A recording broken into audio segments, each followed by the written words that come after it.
अबू बकर पाशा से मिलिए, जिन्हें 2 बार CSS के इम्तिहान में कामयाबी तो मिली लेकिन दोनों दफा सर्विसेज के लिए मुंतखब ना हो सके।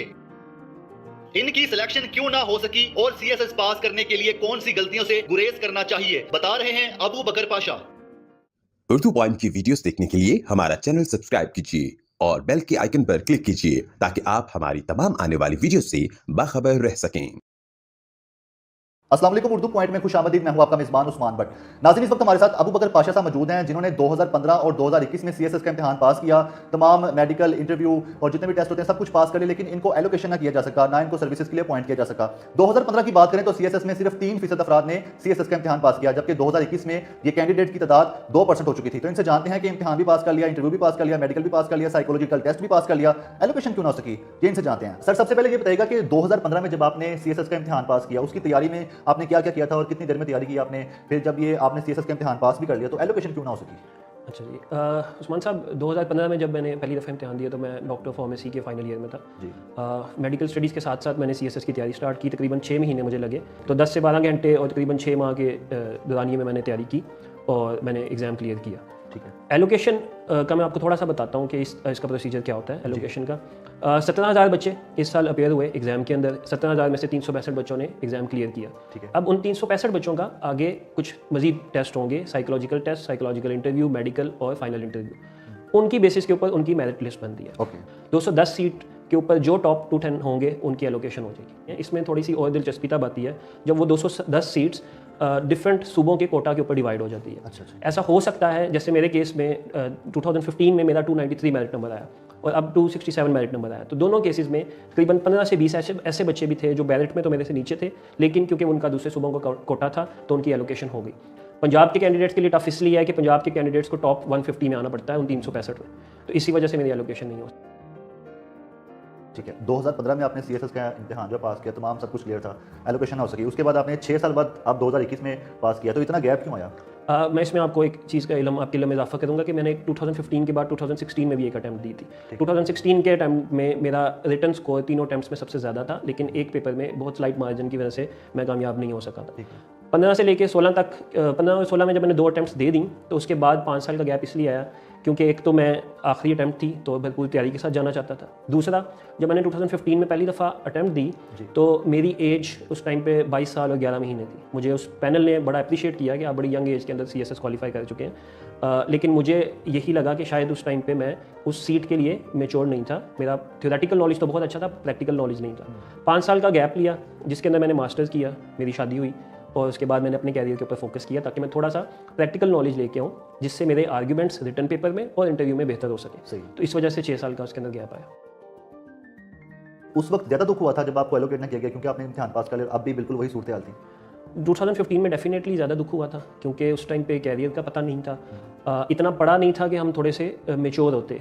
तो एक स्टूडेंट लाइफ से निकल के CSS पास करना, और ना सिर्फ पास करना, 12 पेपर देना, मेडिकल क्लियर करना, साइकोलॉजिकल, उसके बाद इंटरव्यू भी क्लियर करना, तो जब आप इतना करीब आ जाते तो दुख तो होता है। इसमें मैं अपने घर वालों का बहुत शुक्रगुजार हूँ, मेरे वालिदैन का, मेरे वालिद और मेरी वालिदा ने मुझे बहुत सपोर्ट किया हर मरहले पे।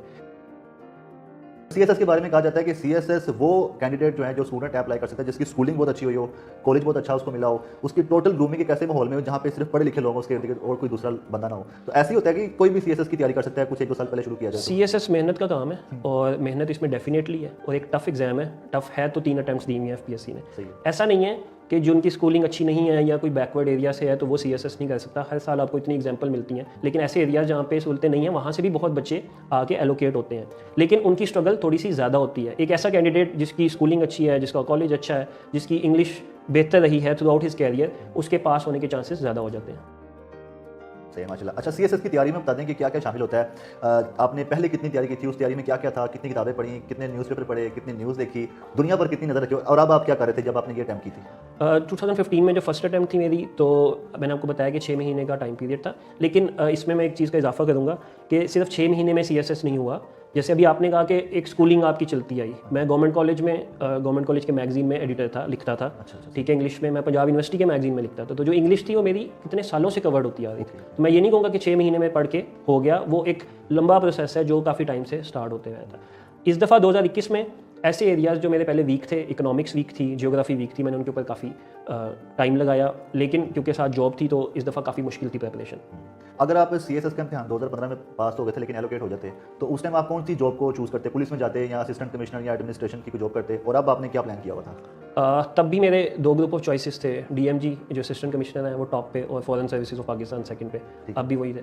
CSS के इम्तिहान में 2 मरतबा आपको 99% कामयाबी मिली और 1% से आप रह गए हैं, तो आपके इर्द गिर्द जो लोग हैं उन्होंने कितना सपोर्ट किया? कहते हैं ना कि वो नाकामी यतीम होती है और कामयाबी के क्रेडिट सभी लेने आ जाते हैं। मेरा भी यही ख्याल था कि नाकामी अगर होगी तो शायद कोई अप्रिशिएट नहीं करेगा। लोगों का, मेरे अपने घर वालों का, मेरे अपने दोस्तों का, और ऐसे लोग जिनको मैं नहीं जानता था, हर इंसान ने अप्रिशिएट किया, हर इंसान ने दुआ दी है, और हर इंसान ने इस हौसले को सराहा है कि 2 दफ़ा एलोकेशन ना मिलने के बाद भी अल्हम्दुलिल्लाह मैं सेटिस्फाइड हूँ। बहुत अप्रिशिएट करते हैं, ना सिर्फ कामयाबी में बल्कि अगर आप 1% से नाकाम भी हो जाए तब भी। ठीक है। CSS के बाद एक और इम्तिहान होता है सूबाई सतह पर मुकाबले का इम्तिहान, वो भी इसी लेवल का कंसिडर किया जाता है, PMS। तो आपने उसमें क्यों नहीं ट्राई किया एक बार भी?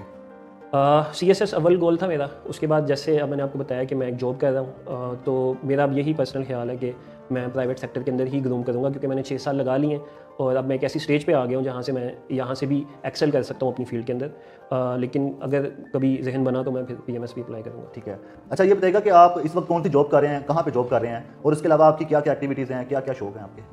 अच्छा उस्मान भाई, मैं अभी इस टाइम पे एक अमेरिका की एक फ़र्म है जो कि अमेरिका के डॉक्टर्स के लिए और अमेरिका के हॉस्पिटल्स के लिए सॉफ्टवेयर बनाती हैं।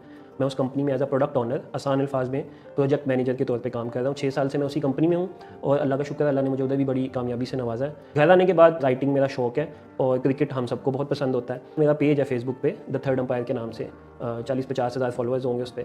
तो उस पर मैं मैच देखता हूँ आके और उसके ऊपर कुछ आर्टिकल लिख देते हैं। ठीक है। आखिर में कुछ दीगर स्टूडेंट्स को कुछ कहना चाहेंगे जो CSS के लिए अटैम्प्ट करते हैं और इस इंटरव्यू से शायद वो घबरा जाएं कि पास भी कर लो, सब कुछ कर लो और जो सर्विसेज ना मिलें, तो कौन सी गलतियाँ जो शायद आपको लगता है कि आपने की हों और वो जो स्टूडेंट है वो ना करें? मैं सारे पंजाब के कैंडिडेट से स्पेशली मुखातिब होऊंगा कि पंजाब का मेरिट नंबर बहुत टफ है। ठीक है, आपने जब रिटर्न की तैयारी करनी है तो आपने मेक श्योर करना है कि आप सिर्फ रिटर्न की नहीं तैयारी कर रहे हैं, आप मेडिकल, साइकोलॉजिकल और इंटरव्यू सबको मद्देनजर रखते हुए जा रहे हैं। आपने टॉप 150 के अंदर आना है। एक मेथड ये है कि आप 3 साल अपनी ज़िंदगी के डेडिकेट कर दें।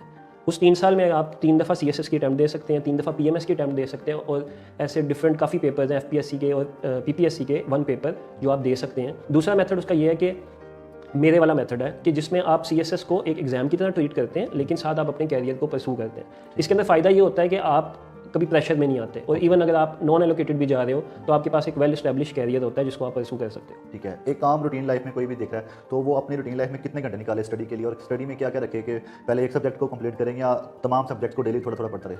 ये हर कैंडिडेट की जो स्टडी का मेथड है ना वो डिफरेंट होता है, लेकिन CSS के लिए एटलीस्ट 5 से 6 घंटे डेली बेसिस के ऊपर आपको डेडिकेटेडली पढ़ना चाहिए। और ये अब हर स्टूडेंट के ऊपर है। कुछ स्टूडेंट्स ऐसे होते हैं जिनको एक सब्जेक्ट वाइंड अप करने का शौक होता है, और कुछ ऐसे होते हैं जो एक सब्जेक्ट पढ़ के बोर हो जाते हैं, तो वो अपना स्केड्यूल इस तरह से डिवाइड करें।